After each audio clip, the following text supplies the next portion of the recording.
오래전 미국의 어느 철도 회사에서 있었던 일입니다.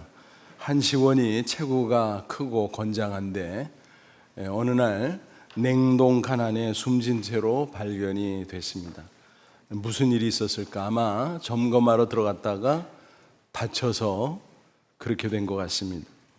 경찰이 부검을 실시했습니다. 그 결과는 동사라는 것입니다. 어이없는 것은 그 냉동칸은 고장이 나서 가동이 되지 않고 있었다는 사실입니다. 그러면 어떻게 그가 동사하게 됐지? 너무 이상했습니다. 면밀히 조사하던 중 구석에 떨어진 쪽지에 이런 글귀가 적혀 있었습니다. 큰일 났다. 여기서 어떻게 빠져나가지?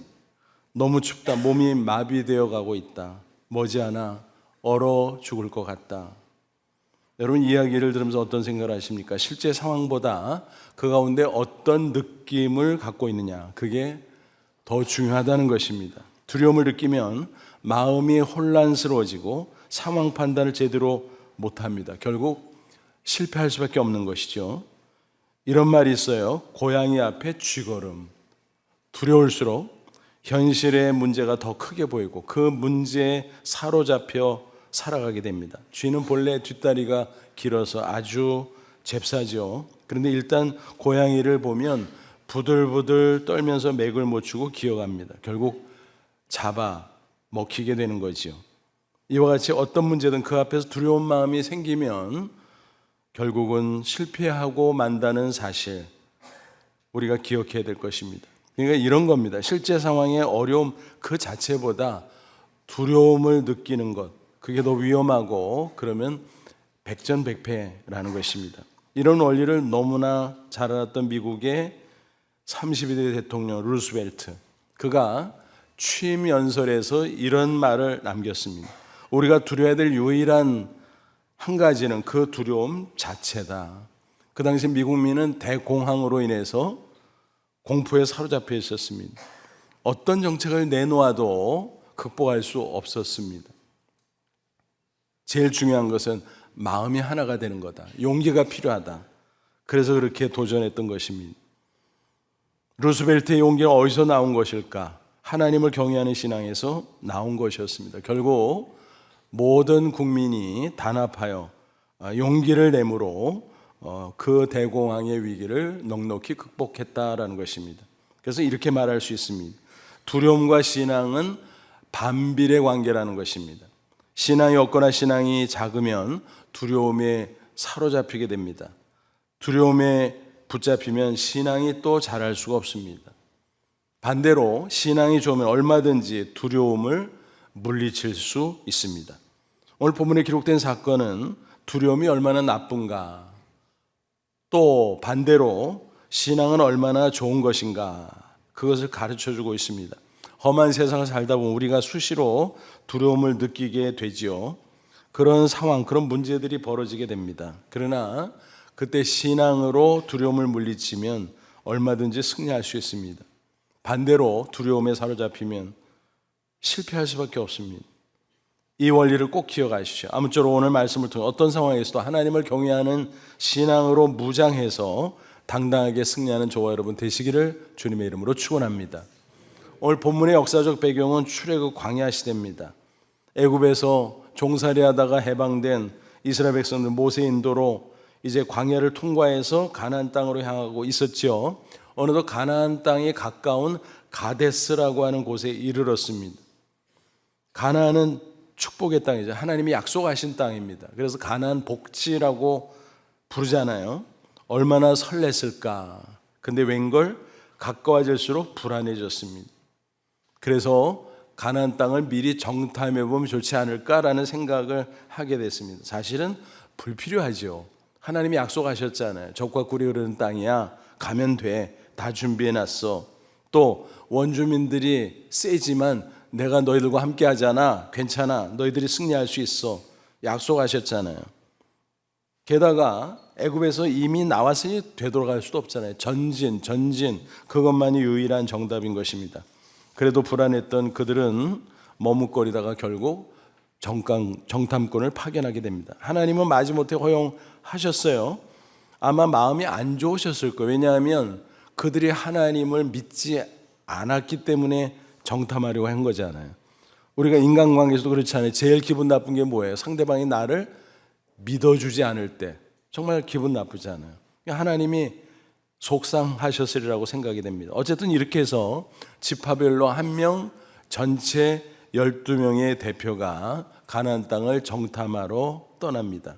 40일 동안 아주 자세히 조사했어요. 그리고 돌아왔습니다. 근데 이게 그만 긁어 부스럼이 되고 말았다는 사실입니다. 12명이 일치된 보고를 해도 될까 말까인데 그들이 두 그룹으로 갈리고 말았습니다. 두 그룹이 보고한 내용을 보면 같은 것도 있지만 서로 다른 것도 있었습니다. 먼저 같은 내용이 뭐죠? 객관적인 상황은 같았죠. 13장 27절 모세에게 말하되 당신이 우리를 보낸 땅에 간즉 과연 그 땅에 적과 꿀이 흐르는데 이것은 그 땅의 과일이니라. 샘플까지 가져왔어요. 아주 큼직한 탐스러운 과일을 이거 보세요. 농사가 이렇게 잘 되나 봐요. 비옥한 땅이에요. 그런데 거기까지고 그 다음 주관적 판단에서 갈렸습니다. 이게 중요하죠. 우리 주위 사람들 보면 똑같은 환경 상황에서도 한 사람은 성공하고 다른 한 사람은 실패합니다. 왜 그럴까요? 능력 차일까요? 물론 그럴 수도 있겠지만 더 중요한 것은 태도 때문입니다. 두 그룹은 동일한 상황을 보고 왔지만 태도가 전혀 달랐다는 사실입니다. 10명은 불신앙적 태도, 여호수아 칼렙 2명은 신앙적 태도였던 것입니다. 그 10명이 뭐라고 보고했나요? 13장 28절 그러나가 문제지. 그러나 좋기는 좋은데 그러나 문제가 있다는 거예요. 그 땅 거주민은 강하고 성읍은 견고하고 심이 클 뿐 아니라 거기서 아낙 자손을 보았으며 성곽이 얼마나 크고 높은지 아이고 그거 어떻게 우리가 공격하겠어요? 게다가 원주민은 아주 강성한데 아낙 자손 거인족까지 있어요? 이런 식입니다. 그래서 자기들과 비교해보니까 어떻다 그랬어요. 13장 33절 거기서 네피림 후손이 아낙 자손의 거인들을 보았나니 우리는 스스로 보기에도 메뚜기 같으니 그들이 보기에도 그와 같았을 것이니라. 그 거인족을 보니까 기가 막혔습니다. 우리는 메뚜기의 메뚜기. 아마 그들도 우리를 메뚜기처럼 무시했을 겁니다. 이렇게 보고를 합니다. 그러니까 뭐예요? 승부는 뻔하다. 가만 안 된다라는 거죠. 여러분 어떻게 생각하십니까? 그들의 판단이 옳습니까? 그들의 태도가 바람직합니까? 전혀 아니죠. 하나님을 모르는 불신자들도 객관적인 전력이 차이남에도 불구하고 정신력으로 싸우면 승리할 수 있다 하면서 의지를 불태우는 경우가 있잖아요. 실제로 전쟁도 그렇고 운동 경기, 사업, 기타, 인생 만사 다 그렇잖아요. 객관적인 능력으로만 되는 게 아니잖아요. 정신력으로 대처하면 열세임에도 불구하고 얼마든지 승리하는 경우가 비일비재하다라는 것입니다. 근데 명색이 하나님의 백성이라는 이스라엘이 그렇게 판단했다면 정말 한심하죠. 자기들 말 맞다나 정말 메뚜기와 같습니다. 신장이나 체구가 메뚜기같이 작은 게 문제가 아니라 영적으로 볼 때 정말 메뚜기 같다. 그게 문제였습니다. 그들은 평소 그럴듯한 신앙을 가진 것처럼 보였어요. 그런데 막상 눈앞에 큰 문제가 딱 나타나니까 그 신앙 수준이 형편없는 것이었음이 그대로 드러나고 말았습니다. 이런 모습이 온 백성들에게 급속도로 퍼졌어요. 14장 1절 온 회중이 소리를 높여 부르짖으며 백성이 밤새도록 통곡하더라. 정말 한심하죠. 밤새 철야 기도해도 시원치 않은 그 상황 속에서 철야 통곡을 했다라는 것입니다. 불신앙, 부정적인 생각, 두려움에 사로잡혀서 엉엉 울고 밤을 새웠습니다. 여러분 인간이 참 희한하지요. 마음속에 죄성이 잠재해 있기 때문에 정신을 차리지 않으면 계속 나쁜 쪽으로만 흘러가게 됩니다. 그리고 악한 영향력은 얼마나 잘 번지는지 몰라요. 그들은 하다 결국 지도자 모세와 아론 갈아치워 새 지도자 세워 애굽으로 돌아가자 이런 우스꽝스러운 결론을 내놓습니다. 그러면서 뭐라고 원망을 드러나요? 차라리 애굽에서 나오지 않았으면 좋았을 걸. 거기서 못 살겠다고 눈물로 기도했던 그들인데 어처구니 없지요? 광야에서 미리 죽었더라면 뭐 이런 식이에요. 또 앞으로 장래에 대해서 아직 일어나지 않은 일들을 상상하면서 걱정하고 근심하고 두려워합니다. 야, 우리 칼에 다 맞아 죽겠네. 우리 처자식들 다 사로잡히겠네. 그러니까 그들의 모습을 보면 어때요? 문제 앞에 쪼그라든 메뚜기 신앙에 불과했다라는 것입니다. 반면에 여호수아와 갈렙 두 사람은 어때요? 전혀 다르게 보고를 하죠. 14장 8절 여호와께서 우리를 기뻐하시면 우리를 그 땅으로 인도하여 들으시고 그 땅을 우리에게 주시리라. 이는 과연 젖과 꿀이 흐르는 땅이라. 하나님이 기뻐하시면 우리를 인도할 거다. 우리가 그 땅을 차지할 거다. 그는 하나님의 말씀을 붙잡고 신앙으로 반응합니다. 긍정적으로 반응합니다. 그렇죠? 그리고 마침내 이렇게 담대히 외쳤습니다. 14장 9절 다만 여호와를 거역하지 말라. 또 그 땅 백성을 두려워하지 말라. 그들은 우리의 먹이라. 그들의 보호자는 그들에게서 떠났고 여호와는 우리와 함께 하시느니라. 그들을 두려워하지 말라. 두려워할 거 없다. 하나님 우리와 함께 하지 않느냐. 그들은 우리에게 먹이야 먹이 라고 외쳤습니다. 여기서 그들은 우리의 먹이라는 말이 특별히 중요하죠. 영어 성경 번역본마다 특색 있게 번역을 했어요. NIV 성경에서는 We shall swallow them up. 무슨 얘기입니까? 우리가 그들을 삼켜버릴 거야. 이런 얘기예요. 또 NASB에서는 They will be our prey. 그들은 우리의 먹잇감이야. 아무것도 아니라는 거야. 우리가 이길 수 있다는 거야. 여러분 이 두 사람이 얼마나 담대합니까? 그것은 전능하신 하나님을 경외하는 신앙이 확실했기 때문입니다. 그러니까 이 두 사람의 신앙은 메뚜기 신앙이 아니라 뭐예요? 사자 신앙이었습니다. 하나님 때문에 담대할 수 있었다는 것입니다. 잠언 28장 1절에 이런 말씀이 나와요. 악인은 쫓아오는 자가 없어도 도망하나 의인은 사자같이 담대하니라. 하나님을 경외하는 의인, 그 신앙 때문에 사자같이 담대할 수 있다는 거예요. 그게 사자 신앙이에요. 그러니까 이런 거예요. 10명은 문제 앞에서 하나님을 빼놓고 판단했어요. 그러니까 가나안 원주민 그리고 자기들 비교해 보니까 자기들은 거인 앞에 메뚜기인 거죠. 근데 여호수아와 갈렙 두 사람은 어땠어요? 가나안 원주민과 자기들을 비교한 게 아니라 하나님과 비교했어요. 그러니까 하나님 앞에서 가나안 원주민 아이고 그래봤자 별거 아니네. 거인 그래봤자 별거 아니네. 그렇게 판단할 수 있었습니다. 먹잇감이 불과하다는 것입니다. 백전백승을 확신했습니다. 수학교로 설명이 이런 거예요. 이스라엘의 객관적인 전력을 편의상 1로 표시한다고 생각해 보세요. 그것과 비교해서 가나안 원주민들은 뭐 전력이 대단하니까 얼마 정도 할까요? 3, 5, 7? 뭐 편의상 10으로 쳐주죠. 그러면 1대씩 그러면 이건 싸워보나 마나 패배죠. 그래서 그들이 두려워했다라는 거예요. 근데 여호수아와 갈렙은 뭐예요?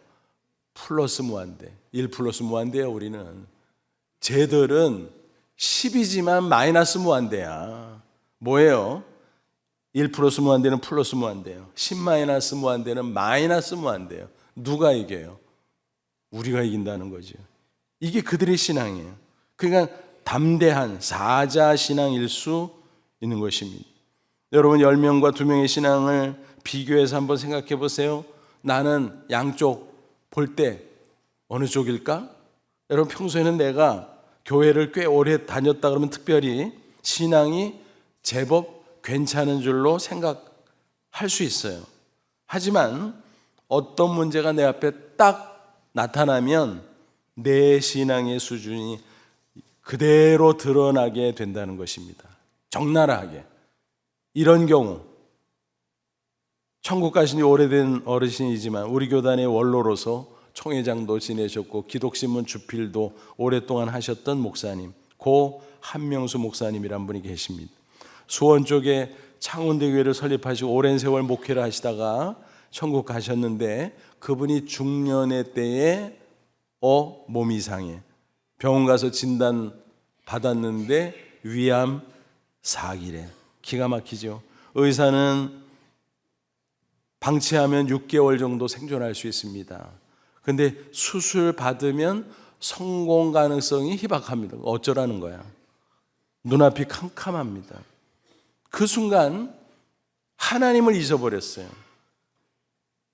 위암만 생각이 나는 겁니다. 위암만 눈앞에 있는 겁니다. 위암. 난 어떻게 되지? 이러다 죽는 거야? 내가 더 살아야 되는데? 막 그래서 너무너무 두렵더라는 거예요. 하지만 그래도 기본 신앙의 사람이기 때문에 마음을 겨우 추스르면서 하나님 앞에 엎드려 기도하는데 자기 자신의 신앙이 들여다보인 거예요. 야, 내가 한심하구나. 성도들에게는 매주일 믿음으로 살라고 설교했는데 또 그분은 굉장히 엄한 분이에요. 그래서 성도들을 막 야단치는 때가 많이 있었어요. 책망하고. 근데 정작 나에게 그런 큰 문제가 닥치니까 내가 이렇게 형편없는 모습을 보이다니 회개했습니다. 그리고 생각했습니다. 내가 예수 믿는데 하나님 부르시면 가야지. 별 수 있나? 죽으면 천국이지 뭐. 근데 하나님이 이번 기회에 살려주면 남은 생에 감사하면서 복음 전하면 되는 거지. 왜 그거 가지고 내가 무서워해? 아니지. 그러면서 용기를 냈고 계속 기도하는 가운데 결단했어요. 수술 받자 일단 어떻게 되든. 그런데 다행히 수술이 잘 됐고 기적같이 치유 회복될 수 있었다라는 것입니다. 그래서 70세 정년까지 잘 목회하고 원로 목사로 추대가 됐습니다. 그리고 그 이후에도 건강하게 지내시다가 천국에 가셨다라는 것입니다. 연로한 가운데도 얼마나 체력이 좋으셨는지 볼링을 좋아했는데 연속해서 4게임을 칠 정도였다고 합니다. 볼링 좋아하는 분들은 아마 4게임 연속 할 수 있다 그러면 그게 어느 정도의 체력인가 하는 것을 가늠할 수 있을 겁니다. 여러분, 신앙으로 승리하는 것입니다. 내 앞에 나타난 문제, 그게 문제가 아니에요. 사실은 내 신앙이 문제인 거예요. 문제가 큰 게 아니라 내 신앙이 작은 거예요. 그렇게 관점을 바꿔야 됩니다. 하나님은 그 어떤 문제보다 크신 분인 줄로 믿습니다. 그러면 내가 아무리 연약하고 부족해도 하나님을 전적으로 신뢰하는 신앙으로 무장할 수만 있다면 내 앞의 문제는 아무것도 아니고 작은 것에 불과하고 나는 하나님의 능력으로 당당히 승리할 줄로 믿습니다. 사무엘상 17장 유명한 이야기가 있잖아요. 다윗과 골리앗의 싸움. 다윗은 어린 소년이었잖아요. 군대에 갈 나이도 안 됐잖아요. 아버지 이새에게 아들 8명 있는데 그 중에서 막내였어요. 위로 3명이 군대 나가 있었어요. 그러니까 다윗이 얼마나 어린 소년인가 하는 것을 대충 짐작할 수 있겠죠. 그런데 전쟁이 났어. 전쟁. 블레셋이 침략을 해왔고 그래서 이스라엘 군사들과 대치하게 됐습니다. 그 소식을 듣고 너무너무 걱정이 되는 거예요. 그래서 다윗아, 심부름 좀 다녀와라. 뭔데요?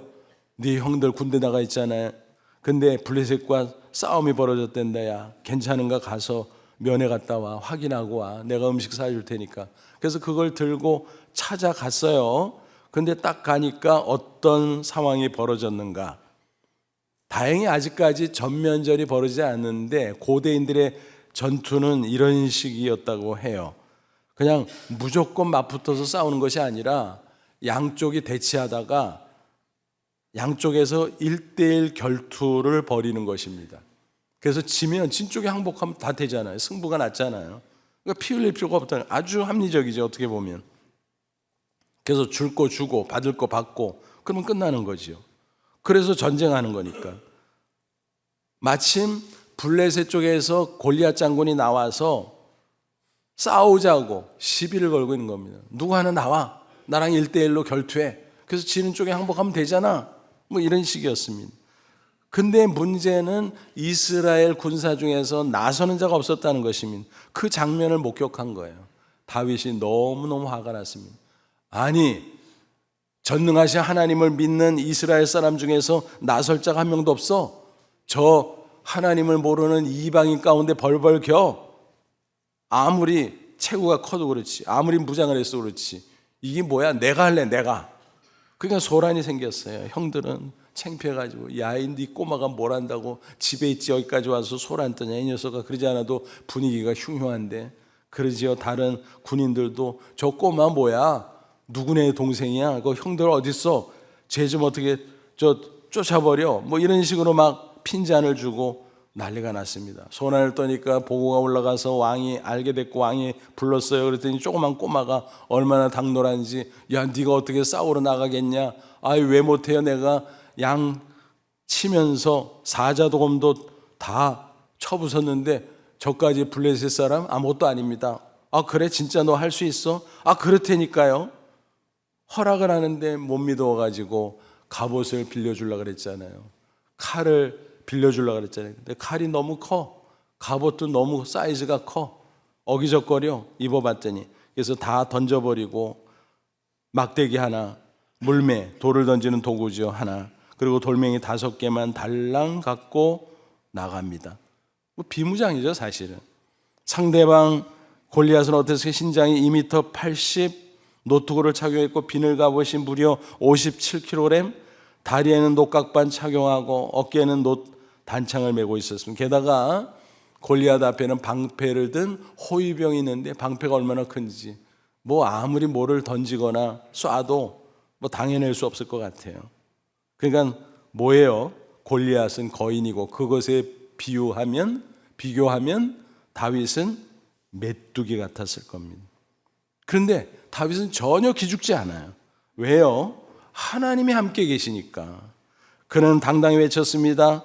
사무엘상 17장 45절, 다윗이 블레셋 사람이 이르되 너는 칼과 창과 단창으로 내게 나오거니와 나는 만군의 여호와의 이름 곧 내가 모욕하는 이스라엘 군대 하나님의 이름으로 내게 나아가노라. 와, 뭐 속된 말, 나랑 맞짱 떠, 뭐 이런 식이에요. 그러면서 너는 무장했을지 모르지만, 거인일지 모르지만 하나님이 없잖아. 나는 꼬마지만 하나님이 있어. 해봐, 붙어봐. 당당하게 나갔죠. 그리고 돌멩이 1개를 물매로 날려보냈는데 그것이 이마에 정통으로 맞을 뿐만이 아니라 박혀버렸어. 골리앗은 꽈당 넘어졌고, 그 틈을 타서 달려간 다윗이, 자기는 무기가 없으니까 골리앗의 칼집에서 칼을 빼서 단번에 해치우고 맙니다. 여러분 얼마나 놀랍습니까? 다윗이 어떻게 승리했다고요? 뭐로 승리했습니까? 신앙으로 승리한 거죠. 신앙으로. 용감한 담대한 신앙, 사자 같은 신앙으로 승리한 겁니다. 체구는 메뚜기 같았지만 신앙은 사자가 됐다는 것입니다. 그러므로 저와 여러분 기억하십시오. 문제가 다가올 때 문제를 보지 마십시오. 아니, 문제가 있는데 문제를 어떻게 안 봅니까? 라고 반문하실 텐데, 문제를 보시기는 해야 되지만 계속 보지는 말라는 겁니다. 하나님을 계속 보십시오. 그럴 때 문제보다 크신 하나님을 의지하고 담대한 용기를 낼 수 있을 것입니다. 그게 바로 사자 신앙인 거예요. 아무쪼록 사자 신앙으로 전능자 하나님을 의지하고 기도하고, 그래서 어떤 큰 문제라도 당당히 이기고 승리하는 저와 여러분 되시기를 주님의 이름으로 축원합니다. 그리고 중요한 또 한 가지를 더 살펴봐야 될 것 같아요. 정탐꾼 10명과 여호수아 갈렙 2사람 각각 어떻게 됐는가, 그들의 결말은 어떻게 됐나, 그들의 신앙에 따라서 각각 결말이 달라졌다라는 것입니다. 10명은 메뚜기 신앙으로 처형됐어요. 그리고 그를 따르던 많은 백성이 다 멸망할 수밖에 없었습니다. 반면 여호수아 갈렙은 하나님을 기쁘시게 해드린 결과 가나안 땅에 들어갈 수 있었고 승승장구하고 축복을 누릴 수 있었던 것입니다. 그러니까 각각 다른 신앙, 각각 다른 결말, 그렇게 말할 수 있습니다.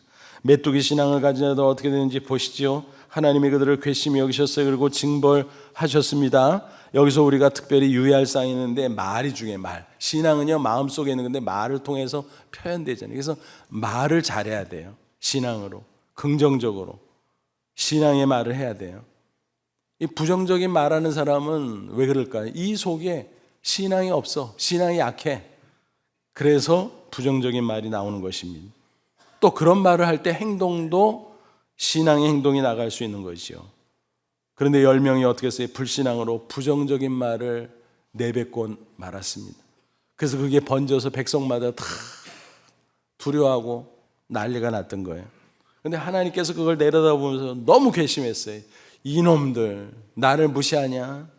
내가 지금까지 너희들을 출애굽시키고 광야에서 인도하고 또 앞으로도 이끌어가려고 그랬는데 이게 뭐냐? 그래서 너무너무 화가 나셔서 그들이 말한 대로 시행합니다. 그래서 말이 씨가 된다는 거 하잖아요. 말이 씨가 됩니다. 그래서 신앙의 말, 좋은 말을 해야 되는 것입니다. 14장 28절 그들에게 이르시기를 여호와의 말씀에 내 삶을 두고 맹세하노라. 너희 말이 내 귀에 들린 대로 내가 너희에게 행하리니. 니네들 말한 대로 해줄게, 그 말이에요. 니네들 죽고 싶다 그랬지, 그래 죽어. 그 소리예요. 슬픈 얘기지만 14장 29, 30절 너희 시체가 이 광야에 엎드러질 것이라. 너희 중에 20세 이상으로 계수된 자고 나를 원망한 자 전부가 여분네 아들 갈렙과 눈의 아들 여호수아 외에는 내가 맹세하여 너희에게 살게 하리란 땅에 결단코 들어가지 못하리라. 뭐예요? 1세대 20세 이상은 광야에서 다 죽어 가나안 땅 못 들어가, 그 소리예요. 그래서 40년 동안 뱅글뱅글 광야에서 헤맬 수밖에 없게 됐다는 것입니다. 그래서 그 기간 중에 한 명 한 명 다 죽게 될 것이라는 말씀입니다. 40년 동안. 그 연수가 어떻게 나왔나요? 정탐한 날수가 40일이잖아요. 그래서 하루를 1년으로 쳐서 그랬다는 거예요. 14장 34, 35절 너희는 그 땅을 정탐한 날수인 40일의 하루를 1년으로 쳐서 그 40년간 너희의 죄악을 담당할지 너희는 그제서야 내가 싫어하면 어떻게 되는지를 알리라 하셨다 하라. 나 여호와가 말하였거니와 모여 나를 거역하는 이 악한 온 회중에게 내가 반드시 이같이 행하리니 그들이 광야에서 소멸되어 거기서 죽으리라. 정말 그렇게 됐잖아요. 구약 신학자 중에 레온 우드라고 하는 유명한 학자가 있어요. 그가 쓴 책을 보면 그가 이제 자는 시간 빼고 낮 시간 기준으로 나를 계산해 봤어요.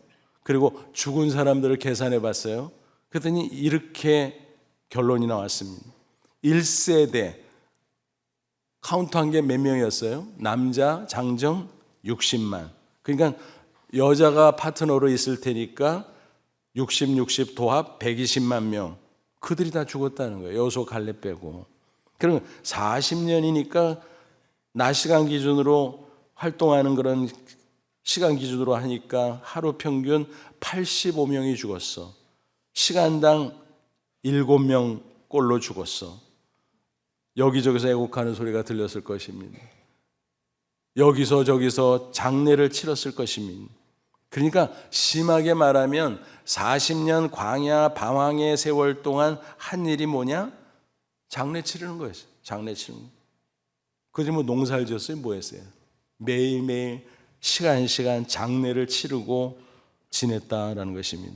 가나안 땅의 축복에서 제외되는 것도 비참한데 날마다 사람이 죽어가고 장례를 치르고 애곡을 하고 슬퍼하고 괴로워하고 탄식하고 그렇게 지냈으니 얼마나 비참했습니까? 다행히 이 세대는 가나안 땅에 들어갈 수 있었습니다. 그리고 축복을 누리게 됐습니다. 1세대 중에 여호수아, 갈렙 그들은 그 신앙에 의해 가나안 땅으로 들어가요. 기업을 받아요. 땅을 자신들의 재산으로 분배받았다는 거예요. 특별히 여호수아는 모세들이어서 지도자가 되죠. 갈렙도 상당한 위치에 지도적 지위를 가지게 되고 자자손손 영육간에 번성하게 됐습니다. 여러분, 여기서 우리는 중요한 교훈을 얻을 수 있습니다. 신앙의 수준이 인생을 좌우한다는 사실입니다. 바른 신앙 그리고 큰 신앙을 갖는다는 게 이렇게 중요한 거예요.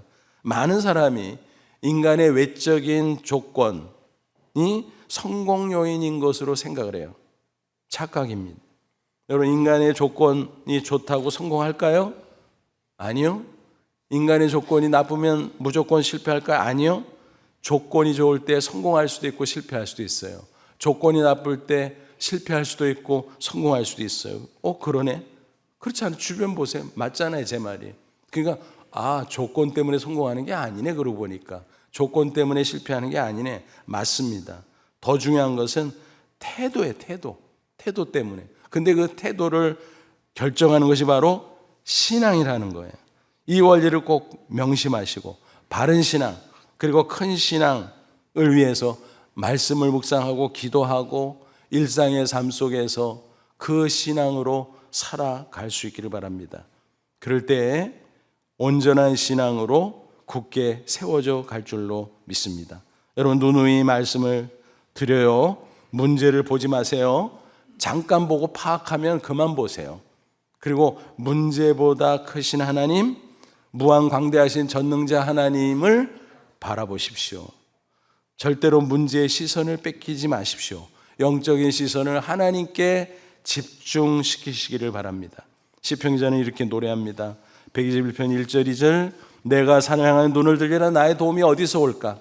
나의 도움은 천지를 지으신 여호와에게서로다. 산이 뭐예요? 산은 산인데 시온산을 가리키고 시온산에는 성전이 있죠. 산이 경치 좋아서 보는 게 아니라 성전을 바라보는 것이고, 성전 건물을 바라보는 것이 아니라 하나님을 바라보는 거예요. 우리 하나님은 전능하신 창조주 하나님, 하나님의 도우심을 내가 바라본다. 신앙의 고백이요, 신앙의 태도지요. 바로 그게 인생을 승리케 하는 결정적 요인이라는 것입니다. 그래서 이런 말이 있어요. 신앙생활은 시선 싸움이다. 문제의 시선 뺏기지 말라는 거예요. 하나님께 시선을 집중하라는 거예요. 그래야 승리하는 겁니다. 문제에 사로잡히면 두려움에 빠지고, 두려움에 빠지면 반드시 실패해요. 하나님을 바라볼 때 그 문제가 별것이 아닌 것을 깨닫게 됩니다. 그럴 때 하나님의 도우심을 위하여 당당히 기도할 수 있고, 결국 하나님의 능력의 도우심으로 그 문제를 해결하고 승리할 수 있는 것입니다. 이탈리아의 탐험가 콜럼버스의 이야기입니다. 그에 대한 평가가 엇갈리죠. 특별히 근자에는 원주민들에게 많이 그 학대하는 등 잘못한 일이 있다. 그래서 평가를 부정적으로 하는 사람들이 많이 늘어났습니다. 그래서 미국이 콜럼버스 데이 국경일을 정했는데 근자에 그걸 지키는데 이름을 막 바꿔요. 주마다 차례차례. 원주민의 날, 원주민을 생각해야 된다고. 그것도 뭐 일리가 있기는 합니다. 그러나 어떤 역사적 인물이든 공이 있으면 과가 있는 거지요. 그래서 우리가 좋은 쪽의 이야기를 이 시간에는 나눠볼까 합니다. 그는 1490년 아메리카 신대륙에 상륙을 했어요.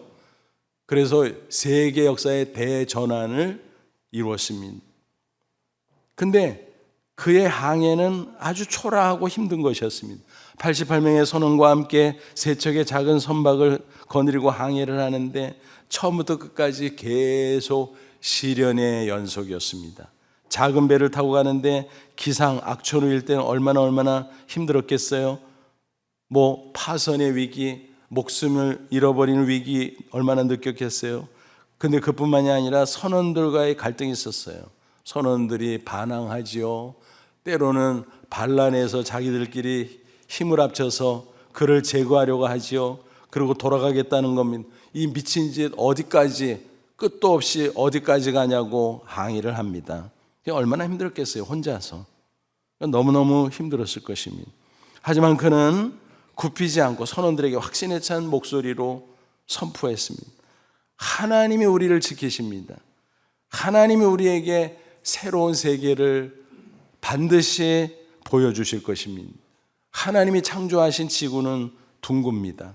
그러므로 우리가 서쪽으로 가다 보면 새로운 땅을 분명히 발견하게 될 겁니다. 정말 그렇게 됐죠. 혼자서 외로웠지만 하나님을 바라봄으로 신앙을 지켰을 때 그 신앙으로 결국 승리했다는 사실입니다. 그 신앙, 바로 오늘 본문 성경과 연결해서 생각하면 바로 사자신앙 아니겠습니까? 여러분, 우리가 살아가는 이 세상은 험하고 악한 세상입니다. 그래서 인생이 고된 거잖아요.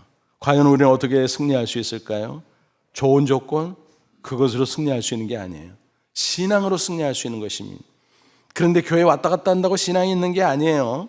실제 문제가 딱 내 앞에 봉착했을 때 그때 진짜 신앙이 드러나는 것입니다. 이스라엘 백성처럼 메뚜기 신앙 소용없는 겁니다. 문제 보고 두려움에 사로잡히면 실패할 수밖에 없는 겁니다. 여호수아와 갈렙처럼 사자 신앙을 견지해야 할 것입니다.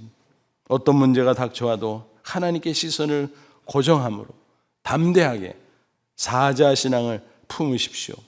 그리고 그 신앙으로 어떤 문제 앞에서도 당당하게 승리하는 저와 여러분 다 되시기를 주님의 이름으로 축원합니다. 기도하겠습니다. 이 말씀 붙잡고 기도하자. 하나님, 그렇습니다. 우리의 신앙생활한 지 여러 해가 됐지만 그것으로 자랑하지 않게 하옵소서. 내 신앙이 내 앞에 닥친 문제 앞에 어떤 신앙인가를 따져보기를 원합니다. 혹시라도 메뚜기 신앙이 될까 두렵사오니 우리의 불초함을 용서하시고 말씀으로 성령으로 우리를 깨워주옵소서. 담대하게 사자 신앙을 갖게 하옵소서. 그래서 큰 문제보다 더 큰 하나님을 바라보며 큰 문제를 작게 여기며 기도함으로 말씀에 순종함으로 당당하게 승리하는 저희들 되게 해 주옵소서. 우리 다 같이 간절한 마음으로 기도하겠습니다. 하나님 아버지, 은혜와 사랑을 진심으로 감사합니다. 이 시간 주의 말씀으로 우리를 다시 한번 깨우쳐 주시고 새롭게 하심을 감사합니다. 메뚜기 신앙에 불과했던 우리들 사자 신앙으로 성숙해지길 원합니다. 살아계신 하나님, 전능하신 하나님, 무한 광대하신 하나님을 바라봅니다. 그래서 문제가 아무리 크다고 할지라도 더 크신 하나님이 나와 함께 하시기에 당당하게 승리 확신을 가지고 기도하며 나아가 승리 또 승리, 승리 또 승리하는 저희들 다 되게 해 주옵소서. 예수님의 이름으로 기도하옵나이다. 아멘.